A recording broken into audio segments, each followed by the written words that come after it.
માણાવદર તાલુકાના ખડિયા ગામે દલિત સમાજ સાથે તાલુકા વિકાસ અધિકારી દ્વારા અનુજાતિ સમાજ સાથે જાતીય ભેદભાવ રાખી માત્ર એક જ સમાજના દબાણ દૂર કરાતા અનુજાતિ સમાજમાં વિરોધ જોવા મળી રહ્યો છે। ત્યારે જાતિવાદી માનસિકતા ધરાવતા તાલુકા વિકાસ અધિકારી નંદાણી અગાઉ પણ ખાનીયાણા ગામે માત્ર અનુજાતિ સમાજના લોકોના દબાણો દૂર કર્યા હતા।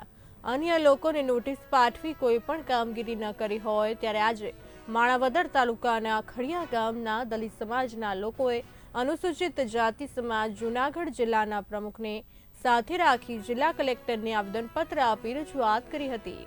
તાલુકા વિકાસ અધિકારીની જ્ઞાતિ વિરોધી માનસિકતાને લઈને યોગ્ય કાર્યવાહી કરવામાં નહીં આવે તો અનુસૂચિત જાતિ સમાજના 50 યુવકો આત્મવિલોપન કરશે તેવી પણ ચીમકી ઉચ્ચારી છે।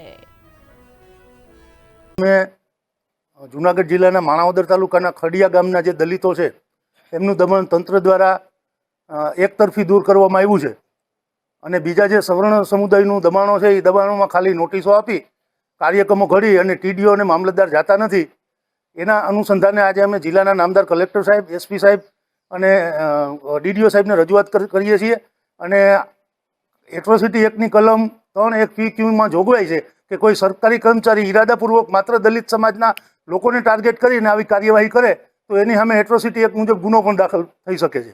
એટલે માણાવદરના ટીડીઓ છે નંદાણીયા એમણે અગાઉ પણ ખાનીયાણા ગામની અંદર એકતરફી દબાણ દૂર કર્યું હતું, ખાલી દલિતોનું દૂર કર્યું હતું। ફરીવાર ખડિયામાં પણ આ લોકો એકતરફી દલિતોનું દબાણ દૂર કરી અને જાણે પોતે ભાલા મારી દીધા હોય એવા વર્તન કરી રહ્યા છે। એટલે આવતા સોમવારથી અમે માણાવદર મામલતદારની કચેરી સામે અમે અનુસૂચિત જાતિના લોકો ઉપવાસ ઉપર બેસવાના છીએ અને અઠવાડિયામાં જો આનો નિકાલ નહીં થાય તો અઠવાડિયા પછી એક સાથે અમારા 50 યુવાનો આત્મવિલોપન કરશે।